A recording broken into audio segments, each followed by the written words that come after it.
thing you all need is a 2-hour meeting. So we're going to zip through the evaluation.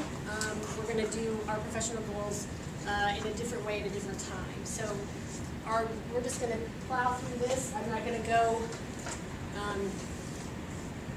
through the things that you already know about when we're done. If you've been here, there are a few things that are different. So I'll share that with you. If you've not been here, you'll know how do you schedule your evaluation, all of that kind of stuff. So I want to get you in and out. So, and I wasn't really prepared. Oh, there's that too, because of the last couple. All right.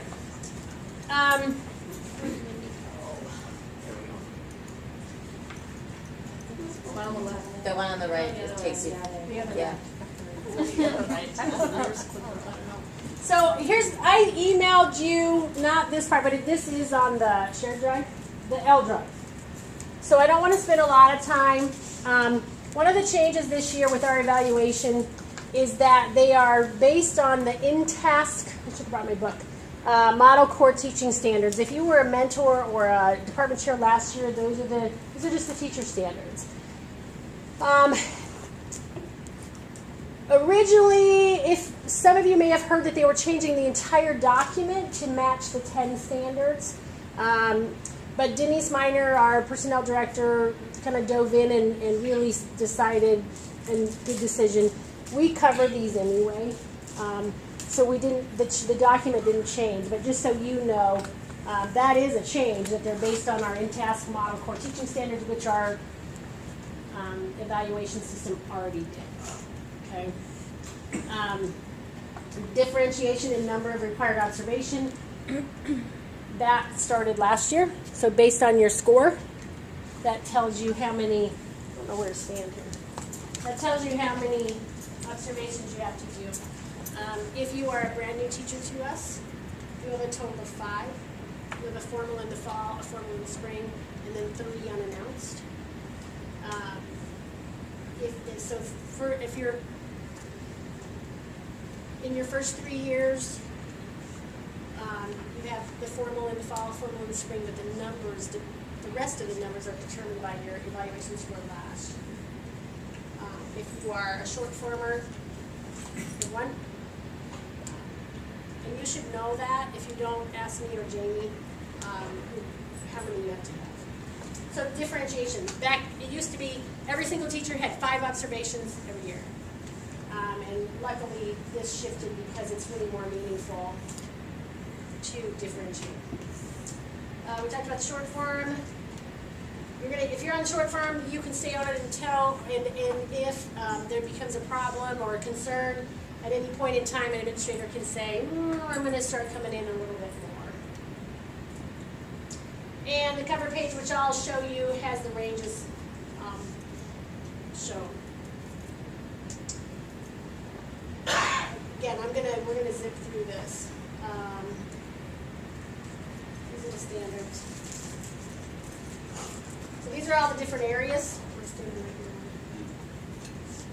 Okay, let me just see.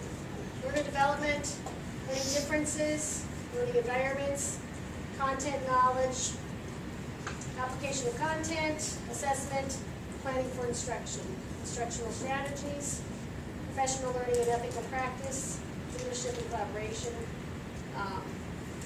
So those are all the different areas which match up to our different sections on our evaluation.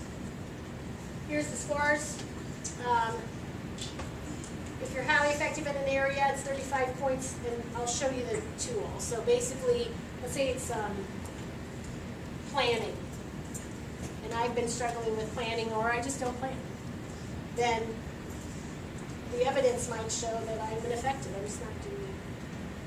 And that's going to take away points. But so however you're scored, that's the points that are. Last we have terms, it's on the, again, on the L drive. You can look it up if you would like to look at all that. Okay, so this is the big difference from last year. Hallelujah.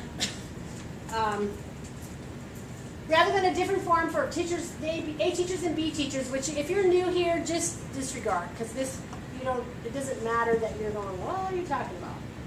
We are using one form for all teachers. There continues to be 3 categories of student achievement data that will impact the overall summative evaluation score.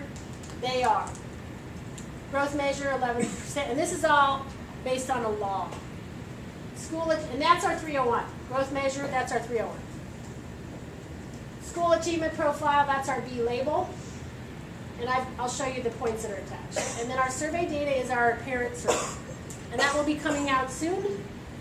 I'll tell you, when the goal is 90% of our parents mark, there's one question, like how satisfied are you with your child's education at Thunderbolt Middle School?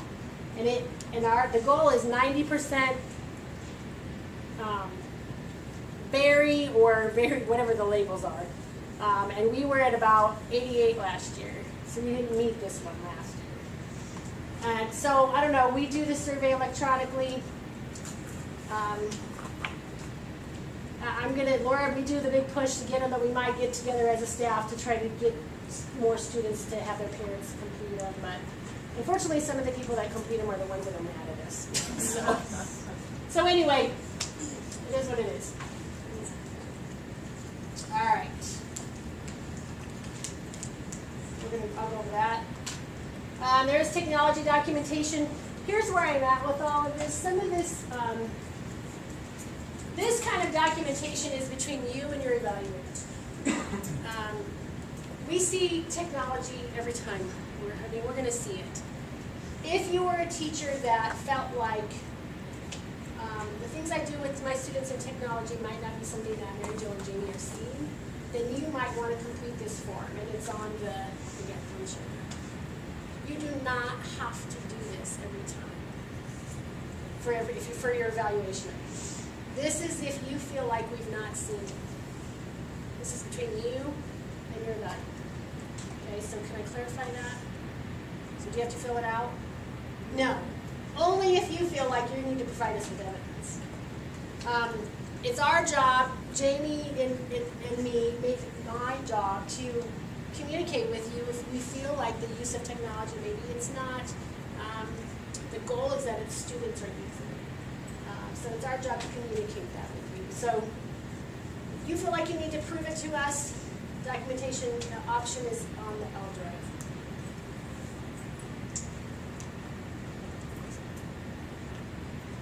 Differentiation is another. These are all on the L drive. Some of these are extremely labor intensive. The best thing to do is when you do your lesson plan for your formal, put some information on there for some kiddos that in your class that we're going to watch that you're differentiating for. Especially like you guys do it every day. So you can use these. They're optional. I don't know if I've ever. I feel like you guys live and breathe differentiation. So optional for you, not mandatory. Mandatory is that you do differentiate.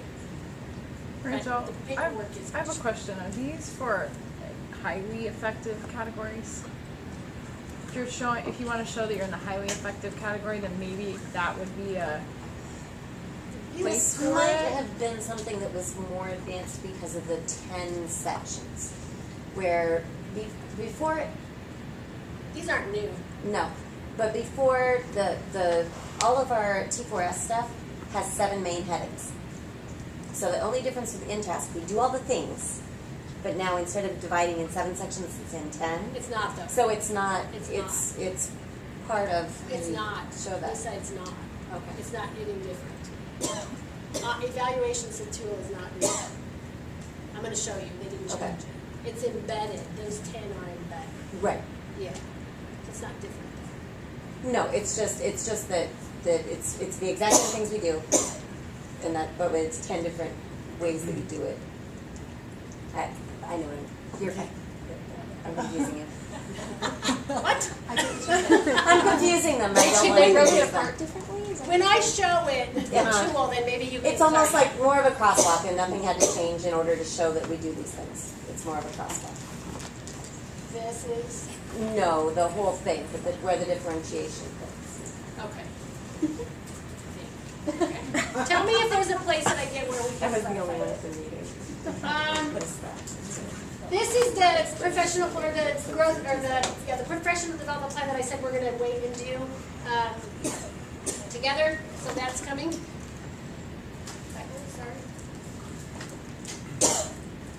Required improvement plan for someone who's struggling. Bloom's Revise is all on the L drive. This is all on the L drive. Yep, this is just showing how does our summative match up to the T4S. That's Some what of the it's talking language about. is different. That's what it was. Then it tells you how the in task 10 fits our 7. The summative evaluation, which has to match the in task 10 the state has and the T4S connect. This is the T4S. Right. We should probably talk. I get it. I think we're confusing people. Okay. Okay, this is one of the changes. Senate Bill 2500, a certificated teacher beginning their 4th year of employment and whose classroom performance is rated as ineffective may be offered a non-continuing contract instead of continuing. So typically, when you hit year 4, there's a little bit of a, whew, okay, because you have one evaluation, etc.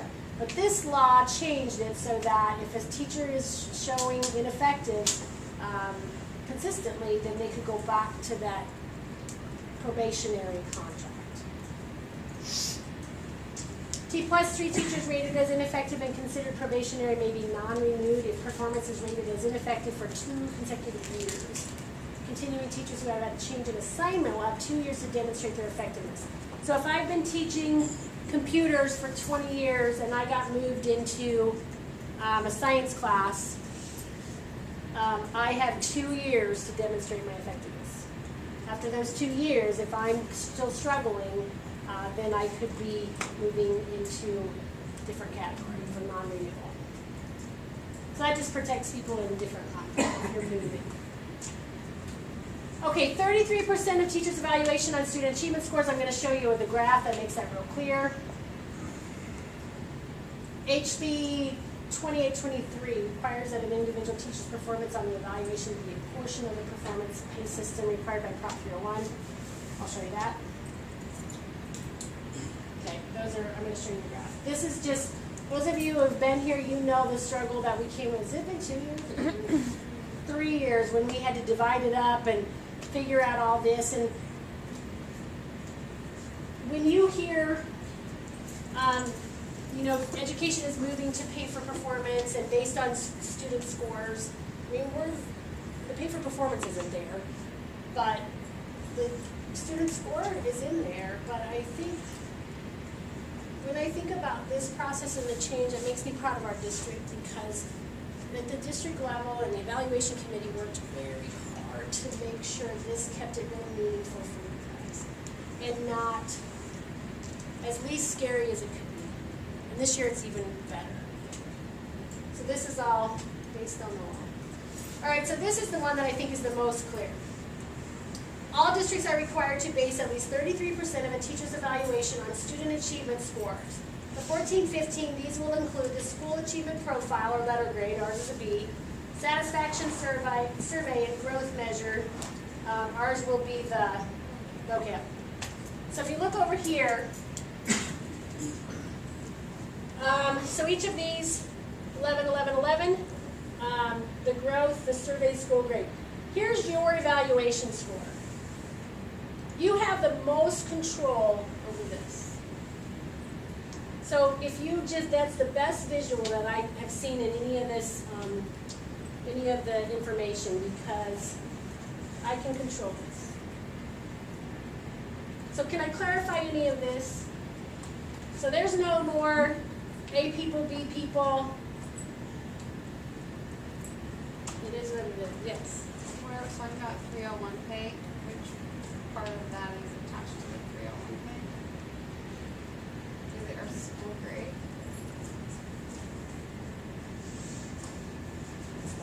That I 33%. don't know. That 33%. I believe it's the 33%. Is it all? I don't know that. I don't know. Because it said student achievement, I thought, so I don't know. That would be, Can that would, be a race question? that would be that area that you said you control. That's gonna be all on you, on But it how was- you, it on was- how you're evaluated, so you have all control of that. But she's talking about which part is 301. Well, that's what I'm saying. In the rubric- 301, your evaluation score is Is that part what of you're it. talking about? But I don't know what, That's to what what goal? extent. I'm just wondering, It's- like our 301 pay, this House bill, the one before it, that said student pay, or teacher pay, teacher's performance on the evaluation, I believe it's your full final evaluation so it's number. just that 67%. This part? It's all of it. Okay. Is that what it's talking about? Says it's a portion. I believe that it's, that your end number. Individual teacher performance on the evaluation be a portion of the performance pay system required by Prop 301. That is this. So This is what's, the entire thing, yeah, not just our own right. 67%. Yes. This whole thing is what's required by that Prop 301. And will we see in the future slides, like, what, are we all gonna lose pay because we're a B school? What if I'm?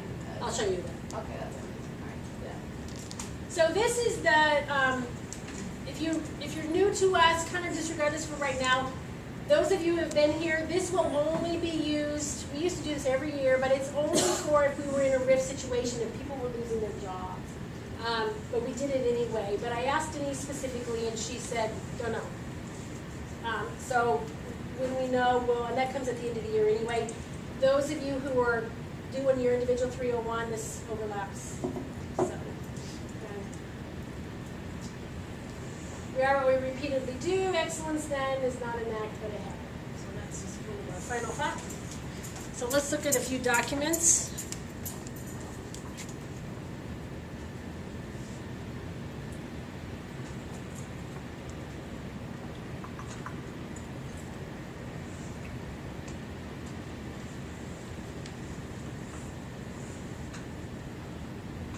So everybody will have one of these, and here's where you can see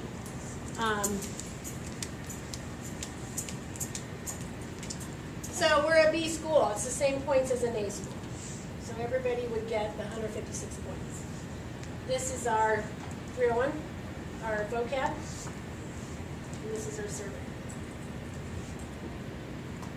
Is that what you were referring to? Yeah. Okay. So those come down here. So growth measure will be, did you get it or not? The 301 you guys just voted on. We're B. Now I'll tell you, I don't have any idea with the new assessment. Are they going to do letter grades? I have no idea. But for this, it would be we'd get the top score. Our survey, we either get it or we don't. Total, and then this is from your evaluation. Yes. Is the survey for, is the numbers that we're doing for this year's survey, or is it based on last year's survey? It's the one that's coming out. And so, but the grade, the previous, the letter grade is based on last year's letter grade, right? That's my understanding. And the student scores is from this year. Yes. Thank you. Okay. When you said you either get it or you don't for that survey, is it an all or none, or do we get partial points? Like, if our goal is 90?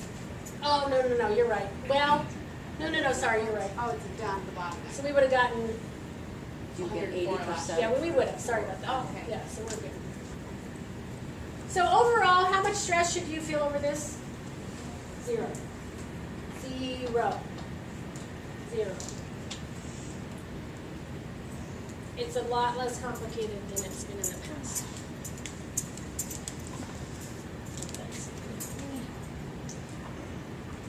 All right, and then, so Nisa, tell me if this is the actual tool.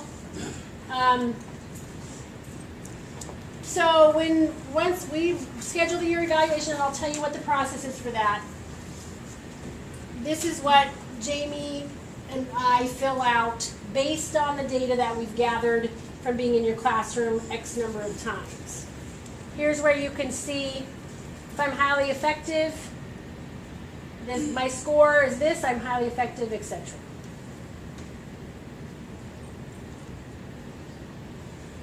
And these are the areas that, so Lisa, this is what I'm not sure what you were saying, because these, See nothing where it has says changed. number 1, planning skills? Right, Does it have 7 sections still or 10 now? it's the same. Nothing has changed. Okay. They were going to change it, but that's where Denise said. Denise Right, did her. so the crosswalk, does the crosswalk show how it links to InTask? She has Because that. that was what we processed. Denise has that. It's probably on the sheriff's card. Okay. I don't know that anybody. We just processed to show Here. evidence that Yeah, InTask matched. yeah, That we already do everything InTask was asking us for. yeah. So of these, you guys, let me back up. Planning. You have to turn your lesson plans into your department chair, and they communicate with us if there's concerns. Some of you have quit turning them in. I'll tell you, we already know that. So I've asked your department chairs if they have to remind you the second time. I get copied on it. So please don't do that to them, because that worries me about planning.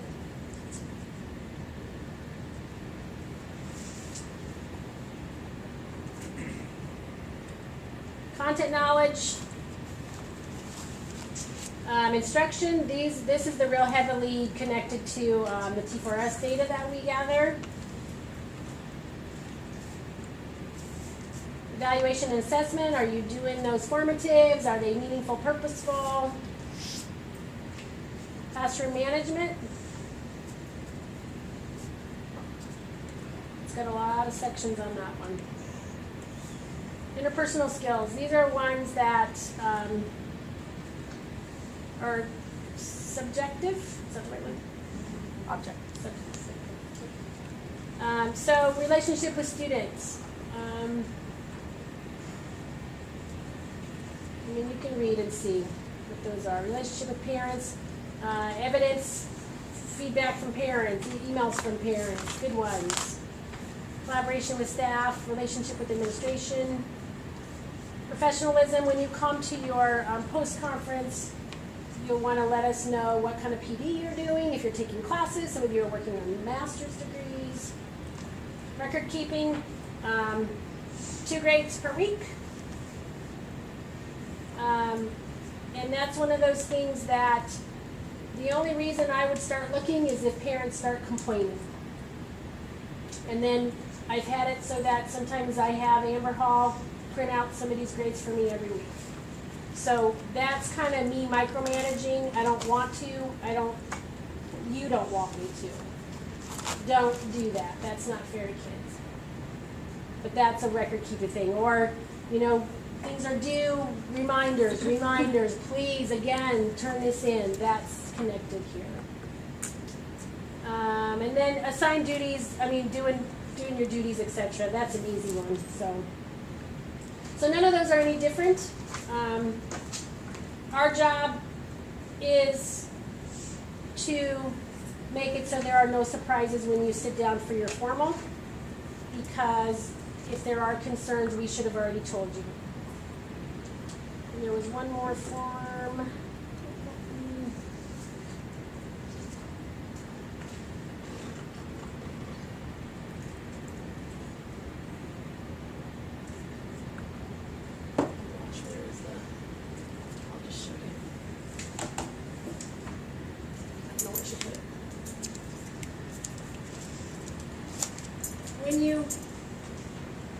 So the next step is, your first formal evaluation will be sometime in October, if you have 2. You will get an email from either me or Jamie saying, please schedule your evaluation. If you're with me, you're going to schedule it with Laura. If you're under Jamie's, you'll schedule it with Dan. We will tell you schedule it during this time frame. And at that point, I would, like for me, and Jamie, you probably do the same thing, I think we're similar, but I copy Laura when I schedule. So I'll email Lance and say, Lance, please schedule your formal observation during the week of this or prior to this date. I copy Laura, You schedule it with them. Don't answer our email back and say, I'll do it on this date. Don't do that. Schedule it with either Laura or Betty. Once Laura sees her name copied on there, that triggers her to email Lance and say, here's your documents to bring to your post-conference and what needs to be turned in ahead of time. There are two things that must come before. Your lesson plan has to be 24 hours in advance of your formal observation date. The purpose of that is if we look at it and go, oh, I have some worries, and we want to have an opportunity to come to you first. And this is all written down. That's 24 hours. Whatever format works for you. Do not, I would not encourage, I won't say do not, but I would encourage you to not just copy off, here's my weekly lesson plans, this is Monday. That's not effective. So the lesson plan that you turn in for that observation should be pretty detailed. But it's whatever format works for you. Okay? Can I answer anything on that? Okay. The other thing that, and this was a little different last year, this is 48 hours prior to your observation, and it's this annual self-reflection form. So you're just rating yourself in each of these areas. It says on here, the evidence is optional. I want you to write some evidence. I want you to write some evidence. So I try to not make some of these other things mandatory. This is important. So you just rate it, you just put your X wherever, anywhere from highly effective to ineffective. Here's where I'm at, and here's why I think so. Be honest. And this is 48 hours prior. And here's the purpose of this. Sometimes the most master teacher will turn in one of these and say, well, I think I'm kind of developing and maybe even ineffective. And we're like, no, you're not. You're clear over here. Or sometimes the teacher's the other way and they feel like they're doing great and we know they're struggling. And that helps us to know how to best support that teacher. So this is 48 hours prior to. Once you get this, go ahead. To the observation or the post-conference? This has to be prior to your observation. Prior to your observation, we get this. Yes, thank you for the check. So those are, and again, you don't have to remember all this because not only you'll get an email from either Laura or Betty, and does Betty attach them too, or you do it? I attach them when I Okay. set up. So Sign Jamie, up. if you're Jamie's evaluation list, that'll come from her. But those documents, we just attach them right on there. So you don't even have to wonder, what is it they're talking about? You do not have to go hunt for them. Okay? So that's prior to. Quick question. Yes. And we're gonna fill this out twice, once for the fall evaluation and once for the spring evaluation, a reflection, form. If you have two, Okay, most of you only have one. okay. Yeah. So that's for anytime you have a formal schedule, then all of this paperwork is applicable. So you'll schedule the evaluation day and time. Here's the other thing that I'm going to beg you not to do. Please don't ignore that email. Because when Laura has to keep coming back to you and saying, when do you want your eval? It's not fair to her, really. And if we want students to do the right thing, then we should model that. At a certain point, I'll just schedule it for you. She'll look at my calendar and say, this is the day. And it may be your worst class ever. Mm-hmm. And you don't want that. No, you don't. So please, when you get that, just take, whenever you can at the end of that day, look at your calendar, look at your lesson plans, and pick a day and let it go. You'll schedule the evaluation and then also the post-conference. You can meet with us prior to if you want. That's optional, but that's not mandatory. So prior to your eval, lesson plan, your self-reflection. Afterward, we review all that. So what am I missing? What's confusing? For those of you who have been here, none of that has changed. It's all the same. And those of you who are thinking, I don't even know what she's talking about, I promise you we're going to walk you through it. There will be no question of what we need you to do. Okay? So the only other thing I kind of wanted to share with you is, this is called a trend data sheet form. And one of the things that we have the option, we don't do this for everybody, but if I start to see a teacher that's maybe struggling, this helps to visualize, because these are all the effective areas for the T4S. It's a real clear, I can see where a teacher is struggling. And this, I copied this from a couple years ago, but this is actually from a brand new teacher, and this is what you would want it to look like. The first one, there's 4 chunks. The second one, 1, 2, 3, 4, 5, 6, 7, 8. I mean, you can just see that's a teacher who grew.